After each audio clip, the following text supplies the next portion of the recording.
Welcome to Wisdom for Life, where we sift through philosophy to find practical advice that you can use in your everyday life. Hi, I'm Dan Hayes. I'm joined by my co-host, Dr. Greg Sadler. And today we're talking about enjoying good and avoiding bad aspects of fandoms, which is kind of a mouthful, but we'll explain what we're thinking about. Dan, you want to run us through that? So, obviously, fans have become a very large thing. Think about Comic-Con and whatnot, and the massive fan groups for sports teams. These have shifted over time, but obviously, fans and fandoms are now an aspect of many of our lives. Those of others find meaning and enjoyment in those shared interests, and they're unfortunately kind of a mixed blessing at times. You take the good and the bad, and we're gonna kind of dig down and discuss that. So we're gonna look at some of those fandoms and find how they fit into our lives, and particularly the notion of what a good and meaningful life is, and if a fandom can kind of actually fit in and make that useful. We're also positive negatives of these engagement with fandoms and the people that you're going to find there. And Greg has taken the liberty of reaching out to some of his followers on social media to pull in some information of positive and negative aspects that they have read, and we will go through those as well as we're going to dig into this from some philosophical bases of what are some insights and practices and perspectives that we can find so we can engage with these fandoms better. Yeah, and I do want to say it was kind of funny. Like you were just saying, I put out a call on social media. I said, okay, if you're involved in a fandom, what positive experiences have you had? What negative? What do you like? What do you don't like? And I did get one person who thought that I was asking about fandom of my pages and videos and stuff like that. Huh. And it was kind of cool because they said, well, nothing really negative. You seem like a nice guy. I haven't seen you, have any bad interactions. And here's what I like about it. I said, well, that's nice. But actually what I'm looking for are your experiences that you've had with whatever other fandoms you've got. And he got kind of embarrassed and took it down. But a lot of other people really helpfully weighed in. And I will say, sometimes it's a bit of a crapshoot when you put stuff out in social media. You can get totally whacked out perspectives. I didn't get any of those. But what was interesting is I got lots and lots of responses on Facebook.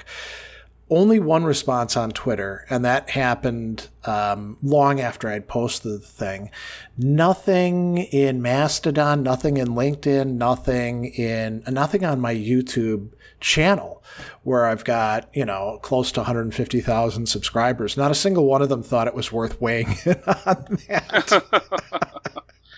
So I'm not, I don't know what to read into that, but I thought it was kind of an interesting feature. And it doesn't work like that when I put stuff out in social media. Sometimes Twitter will be the place where everybody responds and nobody responds on Facebook, or LinkedIn, weirdly enough, might be the place. And I have no way of predicting which is going to be the gold mine of information, You're at the whims of the algorithms. Maybe it will put them in front of your followers or not. Will they even see it? Yeah, it could be that. And it could also be just time of day, or other weird factors that are outside of our control, So, right. Well, let's jump in and talk about fandoms themselves. So, we're going to tell you about our fandoms that we're involved with, but, it's a very broad idea and term, and it's been around for longer than the word. So, one thing we can say is that a fandom involves a strong interest and appreciation on the part of the people that we call fans. And you can be a fan all by yourself, but really it's more of a plural term, right? You are a fan in relation to other fans that you share these things with in some kind of community. And typically you'll do some activities together. You'll talk about things together. There's some sort of cultural product. And, you know, when I was thinking about it and I was reading what other people had to say about this, fandom, it's not enough just to like be into something. Generally, you're going to have some people who wind up being experts, but it's an interesting kind of expertise because it's not like you go to university and major in Star Wars or something like that, right? I mean, you can take classes. Or you can. Yeah, and we do have cultural studies and we have things along those lines. But for the most part, the experts wind up being kind of amateurs or ordinary people who just really get into something and they follow their interests, and that's how they become expert in that. And, you know, so before we got started, we were joking around about because you brought up like a Santa Claus convention where some conflict happened. Can Santa Claus be a type of fandom? And, you know, I was poo-pooing the idea, I think.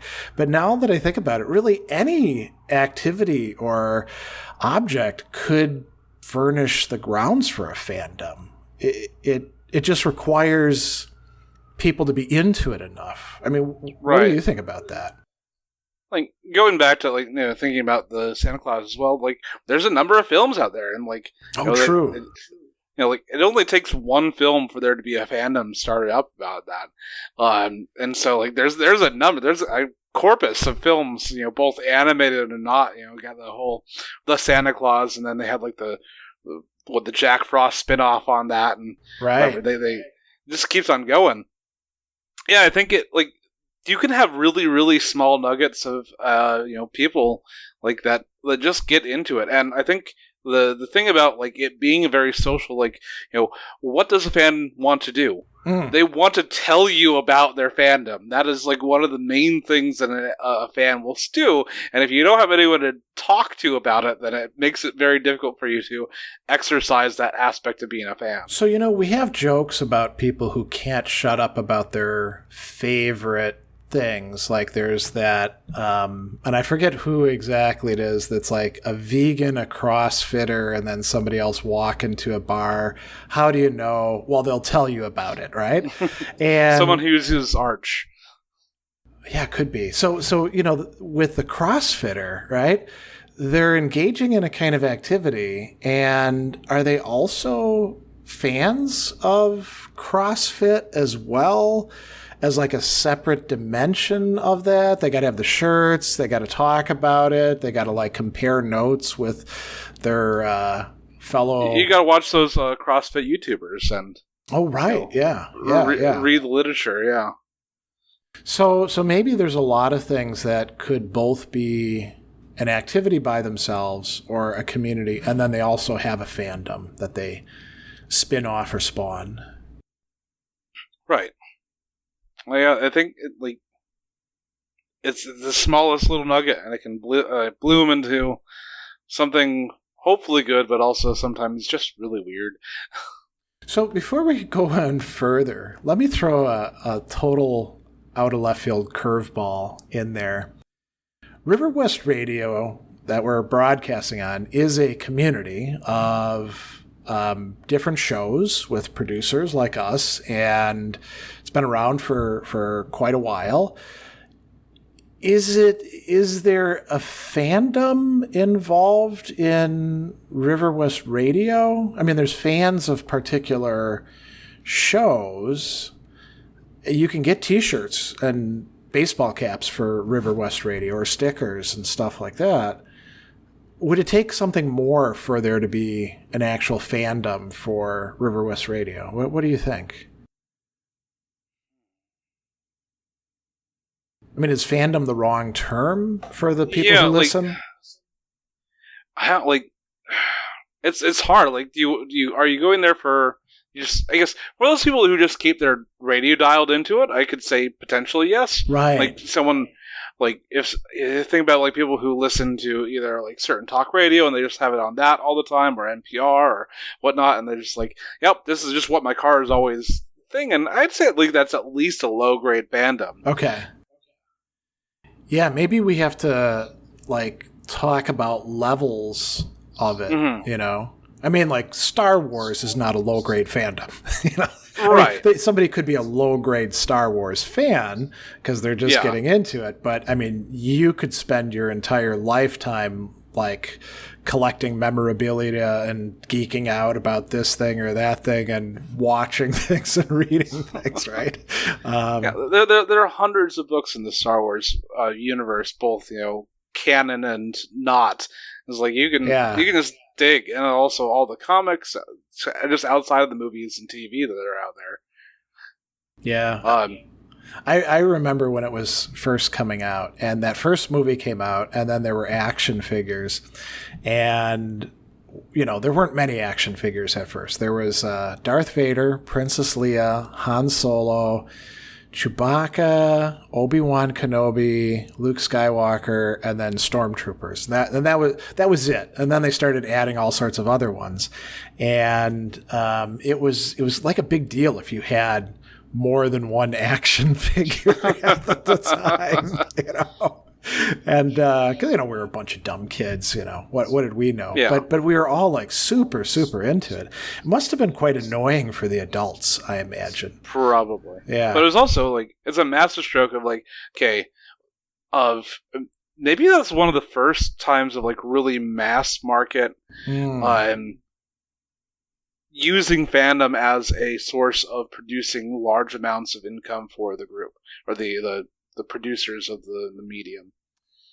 Not the medium, the works. Yeah, I mean, there were other sci-fi franchises that had toys that would go with them. Like, you know, Star Trek was earlier, and you could find like fake phasers and communicators, but I don't remember kids being into that. There was also this really terrible show called Space 1999, and I remember you could actually get like this gun that would shoot discs out of it that was supposed to be somehow connected to it in some way.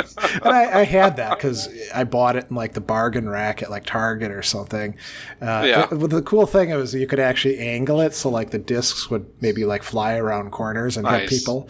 But people didn't like it and hit with that. Well, we should come back to talking about fandom. So I mentioned that the word, you know, the idea has been around a long time before the word, and we found a good piece in Atlas Obscura called "Before Fans There Were Cranks, Longhairs, and Lions: How Do Fandoms Gain Their Names?" And you know, there were a number of other terms: amateurs, beggars, buffs, connoisseurs, devotees, dilettantes, enthusiasts, fanatics, the fancy, fiends, gluttons, heads, hounds, cranks, long hairs, maniacs, nuts, rooters, and even people that were named after like who they were into. So there were, they mention two musical ones, Listians and Wagnerians, but there were also Sherlockians, people who were into Sherlock Holmes. You know, that was an early fandom as well. And so, go ahead.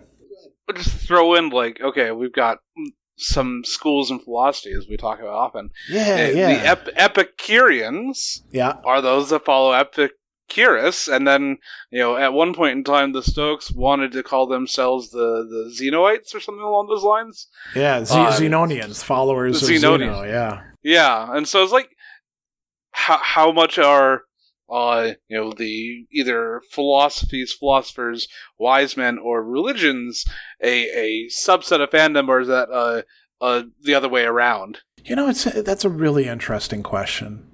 And I'll bring up one other term. So the word that we get heresy from in religious contexts originally referred to philosophical sects, and it was hairesis in Greek, which means what you grab. or select. So you, instead of being a Stoic or an Aristotelian or a Platonist, you select being an Epicurean or being a Cynic. And then later on in Christian religious context, it got used for like, well, what kind of Christian are you? Are you a Trinitarian Christian? Are you an Arian? Are you this or that? And the losers got called heretics, having made the wrong hairesis, right? Mm-hmm. So when the idea behind that too is you are committing yourself to, we've talked about this before, philosophies as ways of life. Now, a fandom, it could just be a hobby, right? Like, I'm a fan of this, but I'm not going to give my life for this or center everything in my life around this particular thing that I'm into. But I don't know. I mean, there are some people who are really, when we talk about somebody being a diehard fan, they probably do orient their life in significant part around that. I mean, there are people who, we mentioned some of these big sci-fi narrative universes that there's franchises for. There are people who get really, really into Star Trek or Star Wars, or, I mean, obviously, if you are into Star anything, the right choice is Stargate. But, we'll put that aside for a minute. Oh, you're starting a fight over here, aren't you, Greg? Well, I mean, now the fact that people could fight about that, right? Or, we were talking about music a little bit before we got started.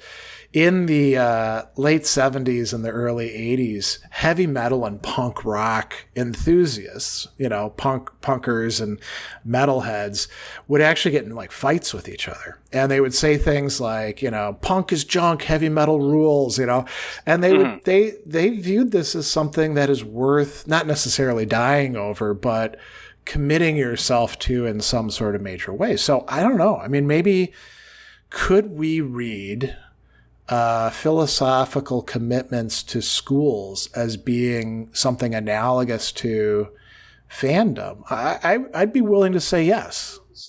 Yeah. Would you buy that or not?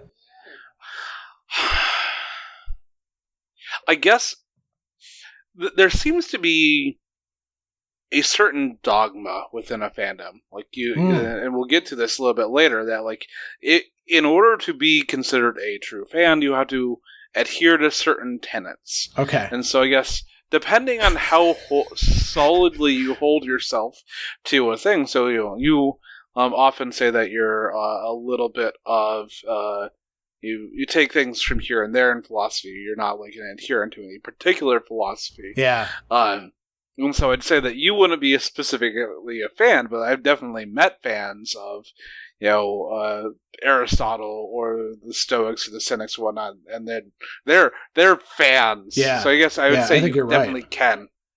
Yeah. I guess I would say, like, what is how you're using the philosophy? Is it as a thing that you're using to make it the center of your life and your personality, or is it a tool? And how does one incorporate the philosophy for themselves? Yeah, and you mentioned there's some sort of dogmatic commitments that come with being a member of this fandom. Like, you couldn't be a Star Trek fan, whether a Trekkie or Trekker. There's like a controversy about, what's the difference between those, without thinking that, the Federation makes sense as an idea, and that these characters are in some way compelling. I mean, if you're going to watch the show and you're like, so let's say we're talking about the original series, and you're like, yeah, I don't like any of these people. Kirk is an idiot, and Spock's an idiot, and McCoy's an idiot, and they're all idiots. Well, you're not a fan then. You have to have some sort of like commitment and appreciation to that. Or if you were, like you're just being a cynic of it. Yeah, I mean, and we could talk about like fans in terms of sports, right? If you're going to the game and you're like, yeah, I'm going to watch some sports ball, you're not a fan, because you're just making fun of it. I mean, unless you're doing it ironically to make fun of the people who think they're too cool for sports, Right. This all reminds me of one of my favorite jokes from Emo Phillips, which asks, "Are you a Northern Conservative Baptist Great Lakes Region Council of 1879 or Northern Conservative Baptist Great Lakes Region Council of 1912?" Yeah, the divisions that people can have are pretty domain specific, let's say, right? Yeah. So one of the things we did want to talk about briefly, and I don't think we need to go through the entire list, is okay. So when we're talking about fandom, what can actually count as a fandom? And sports are a great example. I mean, you and I are both Packers fans. That's a fandom. Fall comes around and we start putting on our green and gold and talking about the season and whether we're up or down and who gets traded and who's injured and stuff like that. I don't have to wait for fall. I was just listening to a Packers podcast today. Well, yeah. So see, and actually, my wife and her mom are more committed in that way than I am too. I wait until it's about ready for the season and all of that. And it's funny because fantasy football, I've seen that called D&D for wannabe jocks. And I think that's dead on, when people are like, oh, D&D, that's for nerds, football, that's for real tough guys. No. If you're playing fantasy football, that you're not actually playing football. You're crunching a bunch of numbers and, putting together character sheets basically. This became a thing, I don't know what I say, last year. The question of, is wearing a sports jersey cosplay? Oh, that's a good one. I would say yes. Yeah, in general, I say yes. I got into a long conversation, which was a little bit more nuanced and yes, but jersey, yes. T-shirt, no. Okay.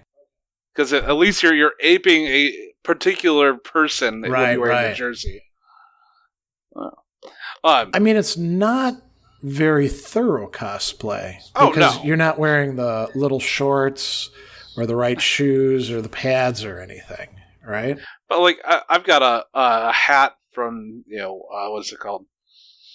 Adventure Time, the Finn the Human hat. Yeah, and it's his hat. I can wear that. People recognize me as Finn if I wear it, but it is the least amount that you can recognize that you're the character, and I would call that anything that is recognizable as a character enough makes you that cosplaying that. I've seen a interesting controversy played out on Twitter, and it's one that. People open up questions and you're like, I would never have thought to ask that because I already had some pretty strongly held beliefs about it. But apparently, when it comes to going to see a band, there are some people who feel that you shouldn't wear a T-shirt of that band to the performance. And I don't remember exactly what the reasoning was. It seemed weird to me. There's other people who feel that it's perfectly fine to wear that band's T-shirt, but you shouldn't wear a T-shirt of another similar band because then you're kind of detracting from it. And when I go to metal concerts, so if you go to see, for example, Ace Frehley, who used to be in Kiss, right? Ideally, you'd actually have an Ace T-shirt and go in there and wear that. It's okay to wear a Kiss T-shirt. As a matter of fact, it's sort of doing homage to the fact that he was one of the founding members of it. It's also fine to wear a Blue Oyster Cult or an Iron Maiden or whatever shirt. I see people coming into rock concerts and wearing all sorts of things like that. But there are some people who actually have very strong feelings about this, that, it's like an insult to the musician for you to be wearing their shirt or the shirt of somebody else who is potentially a rival.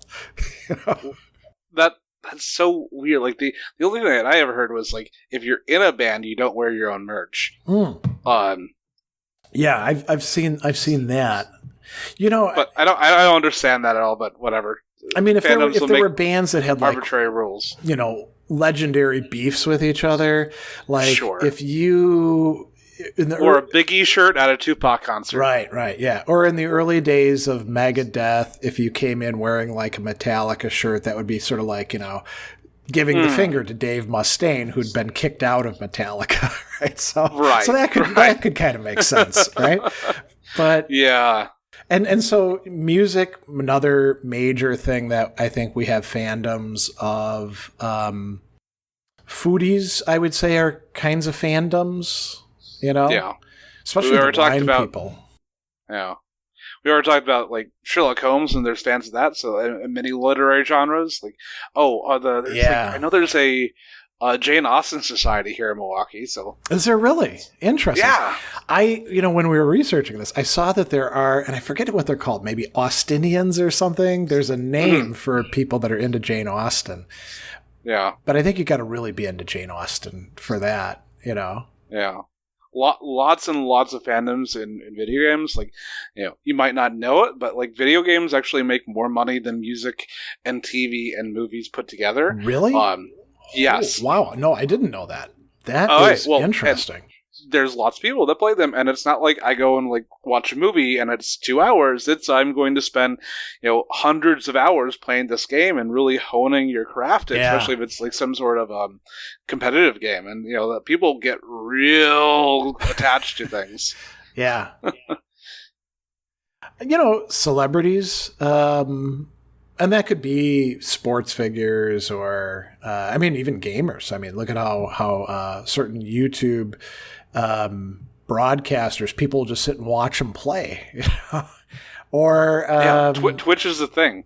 Yeah, cooks, writers. There are people who are like super into George R. Martin, won't leave him alone.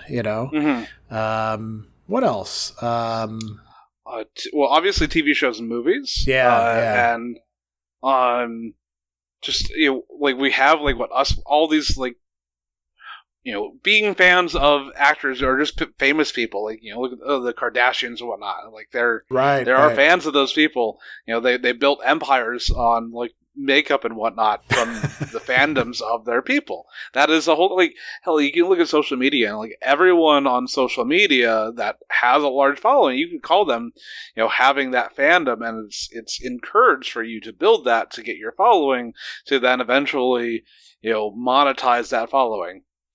The only exception I can think of are people who are like government figures, but maybe we could say they have their own fandoms. I mean, maybe being into Trump or being into Biden is a kind of fandom in a way. I'd say, Trump definitely has a fandom. I'd say Obama had a fandom. Right. I don't know how Biden's, I don't know. People like, okay. Yeah, like going back, Reagan. Oh, right. Definitely. Yeah. Kennedy.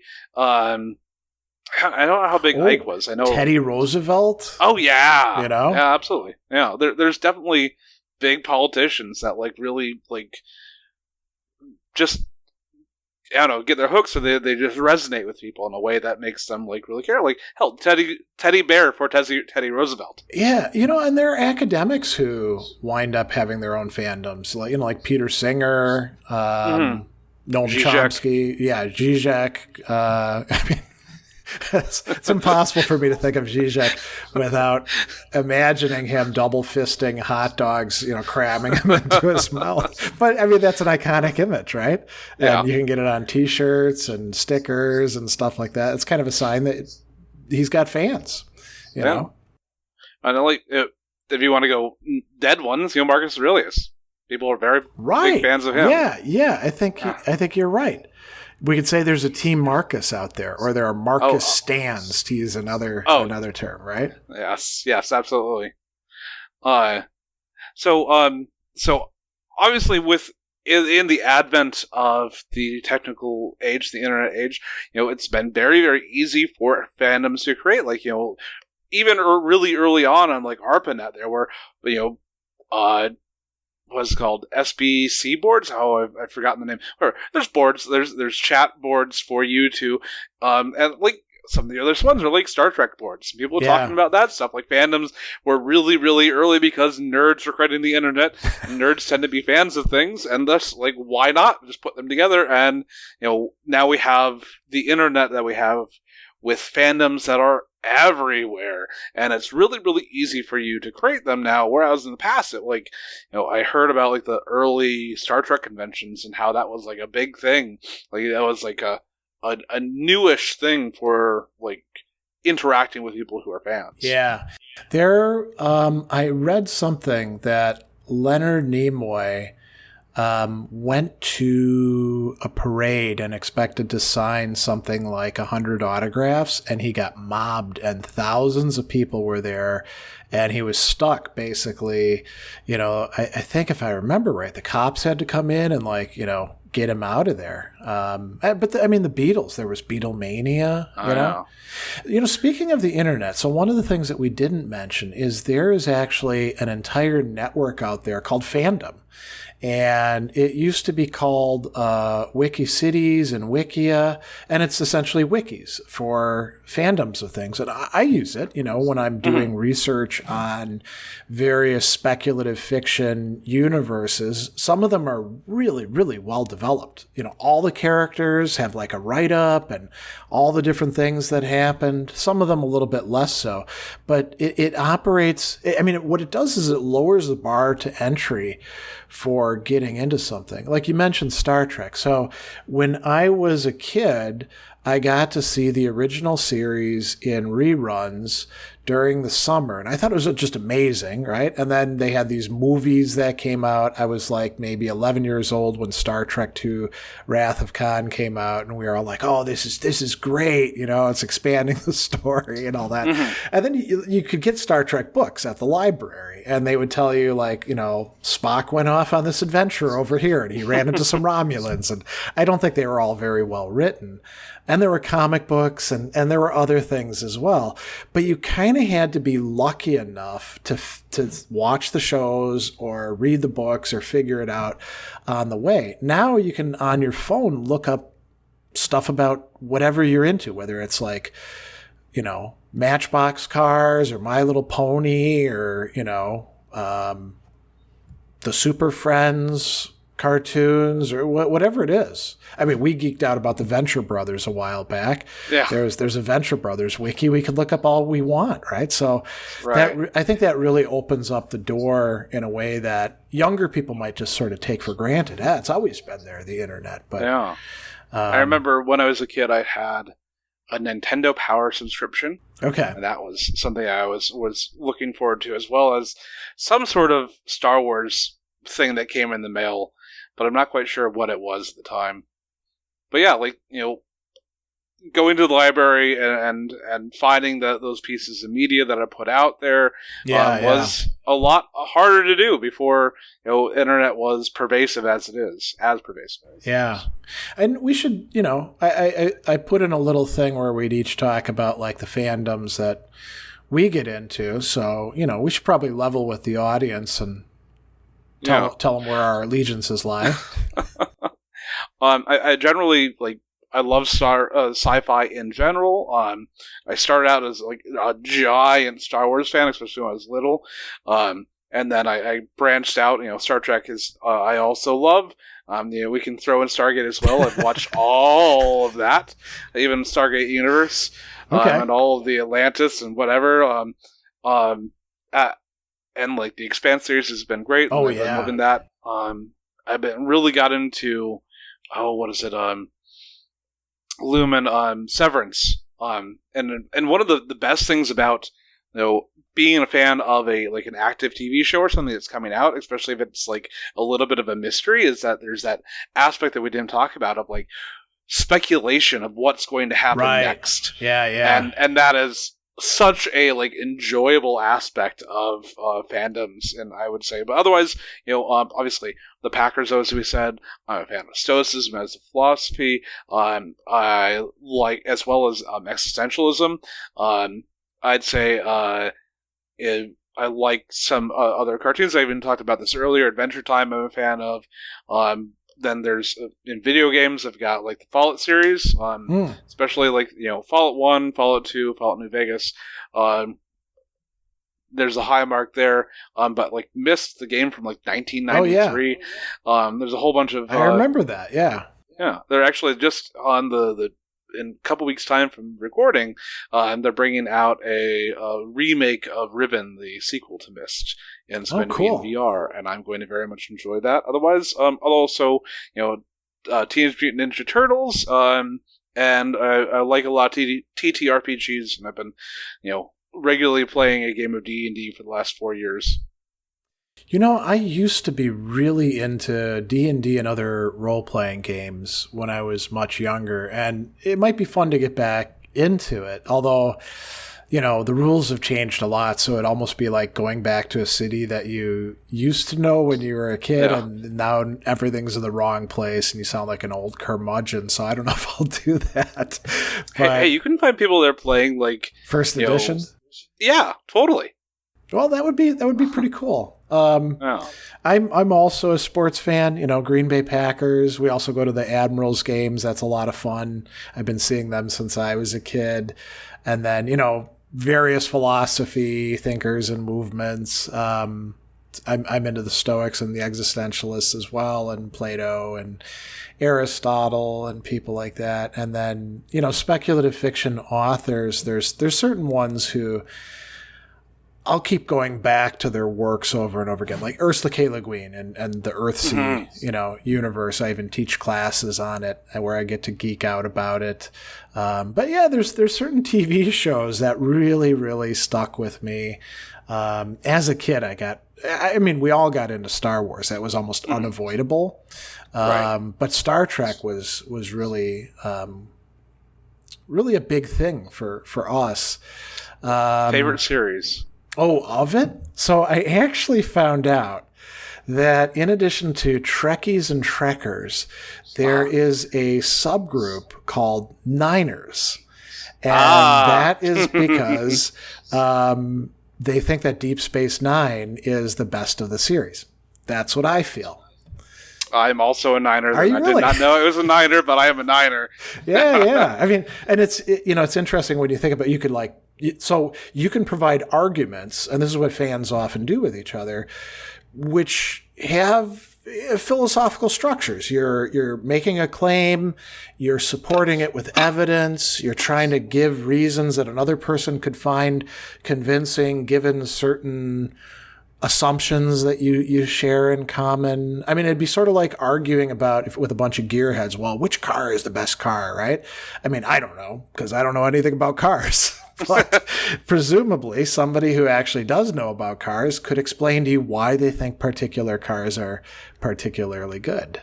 But, we should talk about some positive and negative aspects of fandom. And we have some pretty long lists, and I don't think we'll get through all of them. No. But go ahead. So, obviously, community feels great. We are social creatures by nature, and that we find both our identity through our family and our work and our the people that we live nearby, but also with the people that like. And hopefully everyone got at least one point in time to find someone else that they are close to that they can geek out with, and at least in the physical sense. But yeah, there's those shared values and interests and enthusiasm for something that just really makes you very engaged. Yeah, and I think some people mentioned that not only is there this interpersonal part to it, but there's a feeling like you're part of something bigger than you and the other person. So if you are into, say, Star Trek, right, and you think about, what is the ethos behind these different empires or associations, and you're like, well, I really like the Klingons, I admire them, and somebody's like, yeah, but they're corrupt as hell, and look at it, they can't hold an empire together. Federation is really where it's at, man. If you dress up like it, in a certain sense, it's make-believe, but in a certain sense, you're like, yeah, I'm part of this imaginary community that has these great ideals of what human beings and even other beings could be like. And I think that's pretty cool,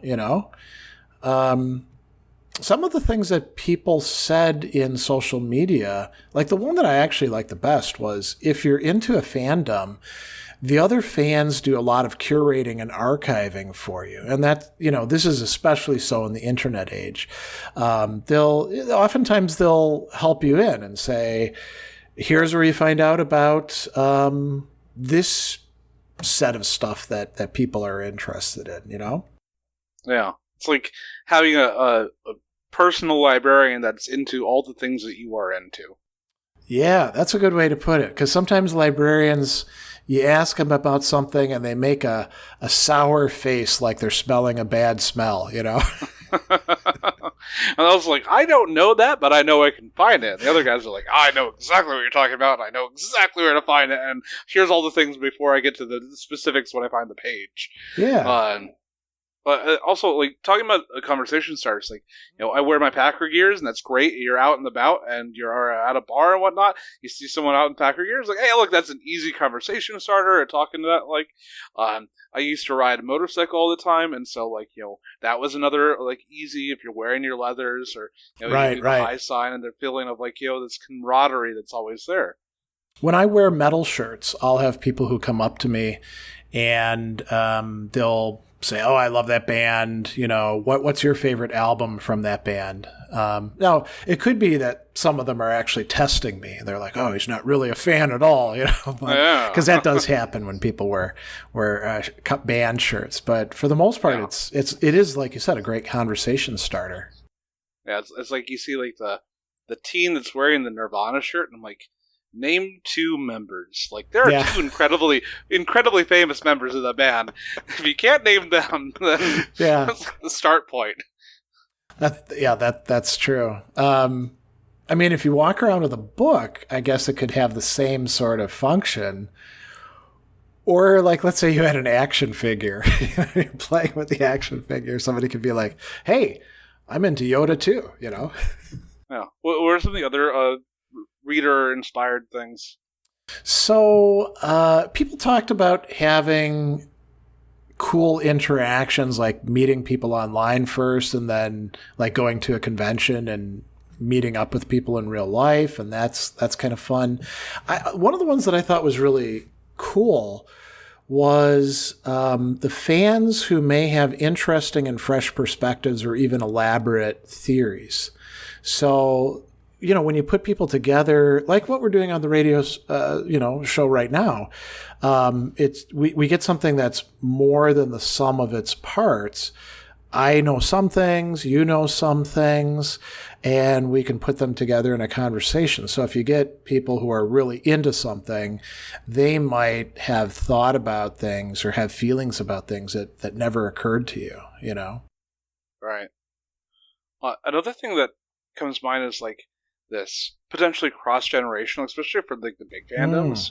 And it's like, hey, like if you have like kids, so like you want to like somehow connect with your kids or whatnot, if you can find something that you're both fans of, that's something that's a really easy conversation. Like, get in. Like, hey, my kids they're into Star Wars. I'm into Star Wars. We can talk about Star Wars. And that's even though they're gonna like other things that you have no idea what it is because of just the gap in the generation. Right. But if you can find at least one thing. Yeah. Well, actually, there was something I was thinking about earlier in terms of fandoms that I have been in and I'm not in anymore. So my kids are now, late teenagers, 20-somethings. So I was watching a lot of like kids' cartoons with them about 20 years ago, 20 to 15 years ago. Adventure Time was one of them, right? Kim Possible. My oldest kid was totally into Kim Possible. I think she wanted to be Kim Possible at one point. And Fairly Odd Parents and Powerpuff Girls and Jimmy Neutron. I could go on and on and on. And these shows, as opposed to the crap that we watched in the 1980s, and 70s when we were kids, which were, okay cartoons. I think cartoons kind of took a quality dive in the 70s and 80s. These are really well thought out. They appeal to adults as well as to the kids. There's all sorts of humor that goes over the kids' heads that might be kind of racy, or political or things like that. I loved watching these cartoons with my kids, Right. And I got into the characters. Now, I wasn't like wearing a Powerpuff Girls shirt or anything like that, or drinking out of a Powerpuff Girls mug, but I like the Powerpuff Girls, As a matter of fact, if my kids wanted to watch them again, I'd probably watch them with them. I mean, now it's more like, let's see the latest Rick and Morty. But yeah, there were quite a few things like that. Mojo Jojo again. I think, it'd be interesting to watch some of these and see whether I was misremembering or whether they really hold up, Yeah. Were there any other positive aspects that you wanted to hit on? I think that's fairly good. I think we should. You want to get into fandoms playing a good life?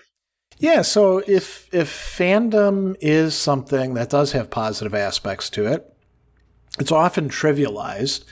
Right. But I think for some people, their ideal of the good life is actually getting to indulge and live out their fandom to the fullest, maybe with other people they're close to. And the question we could ask is, well, is that enough? Like, imagine you're a Packers season ticket owner and you're there every home game and camping out and, grilling before the game and going to an after party and, if it's an away game, you have everybody over at your house and you're all wearing green and gold. I mean, that's what some people do. I don't know that that's enough of a life. And so we got to ask, well, what does a full or happy or meaningful life include? And, we're both virtue ethicists, I think. So, we can think of some things as like external goods or bodily goods, but what we're most into are like, good character traits like courage or generosity or honesty, and then mental development, knowledge, skills, and wisdom, and maybe some aesthetic appreciation as well. And I kind of think in a lot of fandoms that could actually be realized. I mean, I think there's sufficiently developed narrative worlds where we can have pretty deep ethical conversations. I mean, maybe not all the characters are paragons of virtue, but we can use that as springboards for thinking about what kind of people we ought to be like. If you're thinking about Star Wars, well, what's wrong with the Sith? Why shouldn't we be like them? Why should we? I mean, are the Jedi really as good as they claim to be? Maybe not. Those offer us opportunities for incorporating things into the good life. And then, relationships are, I think, and I imagine, you tell me if you disagree with this, I think that relationships are absolutely essential, that they're valuable, and they could be friendships or work relationships or family, but maybe fandom relationships, even like parasocial relationships, which we talked about in a previous show. Those could actually be, in some respect, part of a good life. I mean, I'm never going to meet Ronnie James Dio, he's dead, or Lemmy of Motorhead, but I watch interviews with the guys and think about the things that they have to say and consider them both, I mean, Dio more than Lemmy, really interesting people. And that's part of a good life for me, actually. Yes, the first thing I would say is your Aristotle showing, but then I would say, in general, yes, I think I tend to concur. Like I've known people within, especially the cosplay world, where like they do get like value from creating the things and getting like the recognition of doing it, but also there's, at least in the good ones, I'd say, there's lots of camaraderie about how to build these things. People come together and gather their talents to help each other to build there. So I'd say, like, if we're talking about virtue ethicists, like, hey, these people are part of my group, but like I have these skills that I can offer or teach, and I'm going to give them because it helps them, and they hopefully will help me in return at some point in time. But it's not necessary. So there's this like bits of reciprocity, as well as the idea of people kind of making family groups within those things. Some of the people that I know, like their cosplay group was their family. That was like they may have been ostracized from their family, but that was their core group. Yeah, I think that could be a really valuable source of support that then allows people to grow and develop when, like you said, they've been isolated or ostracized either from their family or their, the people they grew up with or whatever it happens to be, classmates, people that they work with who just wouldn't understand. That could be a really important function. So, well, let's talk briefly about some of the negative aspects. Fandom isn't always wonderful. People what do you mean? It's only just like rainbows and cherries and whatnot. Yeah. So you wanted to talk about social identity theory a bit, and then maybe we'll get into a few other things and say how we can deal with these productively. Yeah. Some of this comes from Henry Tarfel, who was a Polish social psychologist, in the 20th century, and so part of his work built on this idea of, the social identity theory, which says that benefits of group biases is to improve self-esteem, and that the desire to view oneself positively is transferred into the group, creating a tendency to view one's own group in a positive light, and by comparison, outside groups into a negative light. And, one of the ways that he worked with this is he'd set up like how little can someone hold on to the idea of being in an in-group or an out-group, and he was able to see strong in-group out-group bias just from randomly flipping a coin and selecting a classroom into two sets of people. And like we're very tribal in that aspect. We should know that about ourselves, and I guess that's also why, like within a lot of philosophies and religions, they talk about trying to create a bigger group in order to identify, and because in-group out-group dynamics can create really negative outcomes. One of the things that quite a few people did complain about in the comments were gatekeeping. And I think you can look at gatekeeping as a slightly more sophisticated in-group, out-group thing, right? Because you've got a big in-group, which is the fandom. And then within the fandom, there's the people who are the real fans, and then they're the ones who they're behind the gate. They may not be the gatekeepers themselves, but then there's some of them who are gatekeepers, and they're telling the other people, you're not real fans. You don't belong in our group. And the Trekkers versus Trekkies thing, that's how it came out. If I remember right, the Trekkers were the ones who are like, we're the real fans. You Trekkies, you're not really committed to it. You just like watching the shows and talking about phasers and stuff like that, and you see this with music, right? We were just mentioning somebody's wearing a t-shirt, like an Iron Maiden shirt, and you go up to them and you're like, name 5 songs that this band has, not even 5 songs you like. You can't do it. You're not a real fan. Take the shirt off, That's gatekeeping. And it's based on, I guess, feeling that you're in the in-group and you don't want anyone else intruding into your in-group. Or I was listening to them before they got big, so I'm a true fan. Right. Yeah. The hipster phenomenon, right? Right, yeah. Yeah. And then just one other thing from the social identity group, this also can produce what we call out-group homogeneity. Wow, I cannot pronounce that. Homogeneity. That is how you pronounce. Out-group homogeneity, in which produces that, like, the in-group, there are as long as you don't like schism, that there are some people that are like this and some people that are like that, but the outgroup are all bad in the same way. Yeah. So like, you can either have it like Trekkers versus Star Wars fans, and there's a even within like the Trekker versus Trekkies, hey, we're watching the same thing at the very least, but like, those people just don't know what good sci-fi is, and Star Wars isn't even sci-fi; it's fantasy, and yeah.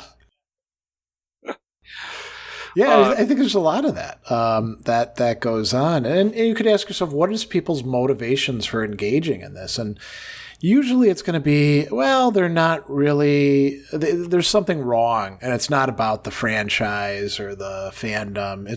These are people who are going to have this problem no matter where they go. And I think one of the things that we could say is helpful is you're not going to change those people, right? It's not your problem that they're that way. You can avoid getting sucked into it yourself. Maybe that's the best way to do it. I think another... go ahead. Like, those people who are the gatekeepers... especially they're like leaders of a community. They derive value from being a leader of the community. That's right. They have status within that group, and one of the ways that one maintains that status is by creating hurdles for people to enter into the group, and therefore you become the arbiter and you maintain your status as a leader of that group. Yeah. And, looking at the other comments, I realize another one is tied with the in-group, out-group thing. So people wrote, it can make you defensive of legitimate criticisms of the things that one is a fan of, or being super defensive about criticism and people who engage with and see the thing differently, especially other fans. So, I mean, any franchise you can pick, particularly if it's TV or movies, there's going to be some stuff about it that probably isn't the best, and there are some fans who feel like, well, if you're a fan of something, you can't have any criticism of it at all. If you do, well, then you're not a real fan. And I think that's kind of along the gatekeeping line. Yeah, that starts getting dogmatic. I was wondering if we add in what Roger Ebert said here. A lot of fans are basically fans of fandom itself. It's all about them. They have mastered the Star Wars or Star Trek universes or whatever, but the objects of veneration are useful mainly as a backdrop to their own devotion. Extreme fandom may serve as a security blanket for the socially inept, who use its extreme structure as a substitute for social skills. If you know anything, or absolutely all the trivia about your cubbyhole of pop culture, it saves you from having to know anything about anything else. Yeah. A horrible experience of unbearable length. Yeah, that was from that. I think that's right. And, it's funny because we could say, oh, well, see, he's talking about Star Trek nerds or something like that. I think that applies just as much to sports people who are always like quoting statistics at you, Right. So, I guess we need to wrap up. Let's talk about Gene Roddenberry here, saying that it initially encouraged fan participation, but over the years became concerned that some fans view the show with a quasi-religious zeal as though it were scripture. This is obviously the creator of Star Trek here. Yeah. I think that's probably right. People turn things, you mentioned the word canon, people can have a very elevated sense of canon and you can't violate it or anything like that. But now I think we got to wrap up, so do you want to lead us out on a final quote? Yeah, we leave you today with the words of Graham Norton in reference to Sherlock fans. Along with great fame comes great fandom. And along with great fandom comes weirdos.